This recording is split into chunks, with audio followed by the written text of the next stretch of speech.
1993 թվական դեկտեմբերի 31 Ուսանողական տարիներիս այսօրը իմ մեջ տպավորվել է, որ ամանոր էր և հոսանք կար։ Բայց այս նոր տարին կարելի է համարել ամենադժգույնը Հայաստանի պատմության մեջ։ Այդ օրը մենք չէինք շնորհավորում իրար։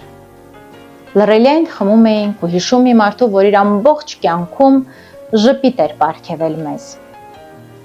Կրկնում էինք ֆիլմերից նրա ասած արտահայտությունները, որոնք դարձել են թևավոր խոսք և որոնց մեծ մասի հեղինակը ինքը Ֆրունզիկ Մկրտչյանն է։ Դերերից մեկը, որ մեծ ճանաչում է բերել նրան, որով որ ճանաչում են ամբողջ սովետական միությունում, Գյորգի Դանելիայի Միմինոից է։ Слушай, я русский язык нехорошо знаю. Он постучит в дверь и сказать тоже хочет. Такие вопросы задают, что неудобно отвечать. Даже. Հանդիսատեսը ընդունում է դերասանին որպես տոն, բայց Ֆրունզիկի կյանքը դժվար ու բարդ է եղել։ Ամենալավը իր ծնողների մասին պատմում է ինքը դերասանը։ Առանձնակի կենսագրություն չունեմ, հայ մարդու ճակատագիր է։ Ծնողներս եղեռնից փրկված որբեր են, դաժան ու սարսափով լի մանկություն ապրած։ Մայրը մենակ էր մեծացնում 4 երեխաներին և մհերը, այսպես էին նրան անվանում տանը, մհեր նշանակում է արև, միակ մարդն էր, ով կարողանում էր ժպիտ պարգևել մոր դեմքին։ Այս երեխան ծնվել էր դերասանի առանձնահատուկ վարպետությամբ։ 13 տարեկանում նա առաջին անգամ բեմ է բարձրանում Լենինականի դրամատիկական թատրոնում, նամուս ներկայացման մեջ կատարելով Ռոստոմի ծառայի փոքրիկ դերը, բայց միանգամից շահում է հանդիսատեսի համակրանքը։ Նրա բոլոր դերերը սիրված են, խոսքերը դառնում են թևավոր։ 1959 թվականին Ամասի Մարտիրոսյանը հրավիրում է տաղանդավոր դերասանին նկարահանվել 0199 ֆիլմում։ Այստեղ նրա կերպարը դառնում է բոլորիս կողմից սիրված ու ճանաչված։ Էս ինչ հաշիվա։ Էս ինչ հաշիվա։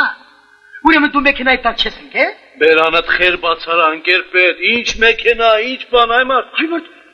ինչ բարձրություն։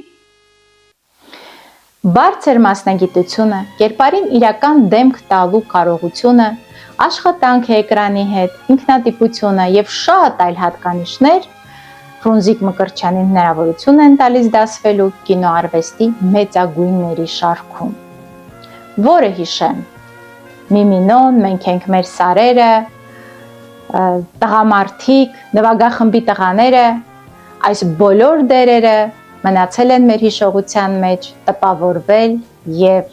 շահել մեր սրտի համակրանքը։ А вы не знаете сегодняшней деревни. И, в конце концов, какое имеет значение, откуда родом его родители? Да, но уж театром способен на все. 1, 2, 3, 4, 5 и... Нет человека, вас будет мучить совесть всю жизнь калача. Я отсюда никуда не уйду, пока вы не дадите свое согласие. Никуда. Լինելով կատակերգու դերասան, Մհեր Մկրտչյանը հայտնի է նաև իր խոր դրամատիկ դերերով։ Խաթաբալը, Կտորմը երկինք, Հայրիկը և այլն։ Հավատացեք, շատ քիչ դերասաններ կան, ովքեր կարողանում են բարձրության հասնել այս երկու հակադիր ամպլուաներով։ Նա ուներ երկու անուն, երկու դեմք, և այս ամենի արտացոլումն է Գյումրիում գտնվող նրա արձանը ինքը նստած, երկու դիմակները կողքը կախված, մեկը տխուր դեմքով, մյուսը ուրախ, մեկը արտացոլում է կատակերգուին, մյուսը խոր դրամատիկական կերպար է և դժվար է պատկերացնել, որ այս երկուսը նույն մարդն են։ Հիշեմ դերասանի եղբոր Ալբերտ Մկրտչյանի նկարահանած Հին օրերի երգը ֆիլմը, որտեղ իմ կարծիքով կերտված է դերասանի կողմից ամենահզոր դրամատիկական կերպարներից մեկը Խոստատարին է։ Այստեղ արտացոլված է ամբողջ պատերազմական ժամանակաշրջանը, մարդկային հույզերը, զգացմունքները։ Միասին հիշենք, թե ինչպես չէր կարողանում նա նամակատար զինվորի մորը։ Ուշեղ, չեմ գնա Հայաստանի սև թուղթ տամ։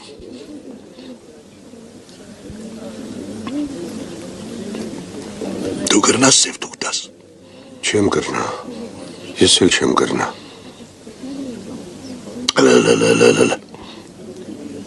Դալե ինչ աղկաշ է, ոչխարի աչքին աշ է։ Իդեպ Վերջալույս Միրիջանյանը ըստ ռեժիսորի մտադրության այստեղ պիտի երկար մենախոսություն ասել, բայց նա մոռանում է բառեր ու սկսում երգել։ Կադրը այնքան է դուր գալիս ռեժիսորին, որ նա երգն է թողում ֆիլմում։ Գյումրի այցելելիս կարող եք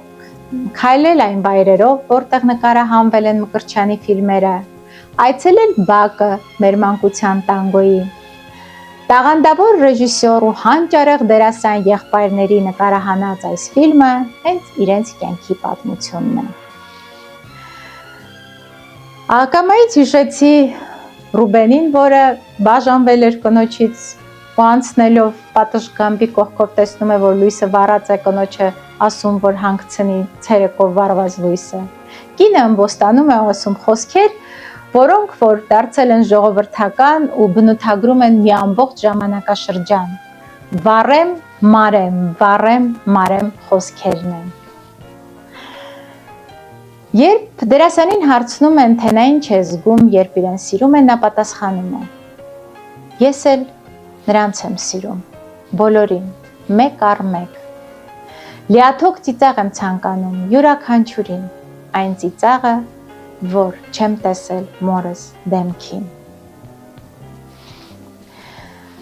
Պահեք ձեր մեջ հայրենիքի զգացողությունը, ինչպես սերն եք պահում ձեր սրտում։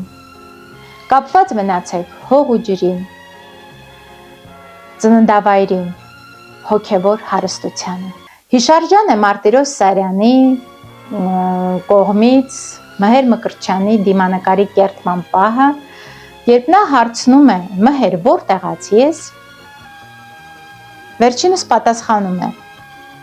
հայրս մշեցի է, մայրս վանեցի, ես ծնվել եմ Լենինականում, որտեղացի կլինեմ, Վարպետ։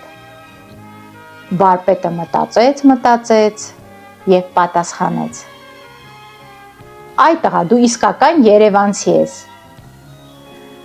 Երևանի մասին ես ունեմ առանձին տեսահոլովակ, կոչվում է Իմ Երևանը, դիտեք, շատ դրական էմոցիաներ կստանաք։ Հարգելի հանդիսատես, իմ հաղորդաշարում ես հաճախ անդրադառնում եմ մեր ժողովրդի կարկառուն դեմքերին, ես դա անում եմ առանձնակի հպարտությամբ ու հաճույքով, քանի որ ես էլ եմ հայ, ես էլ եմ այս տաղանդավոր ազգի ծնունդ։ Բաժանորդագրվեք, լայքեք, ձեր հետ Վարդուհի Սարգսյանն էր։ Կհանդիպենք։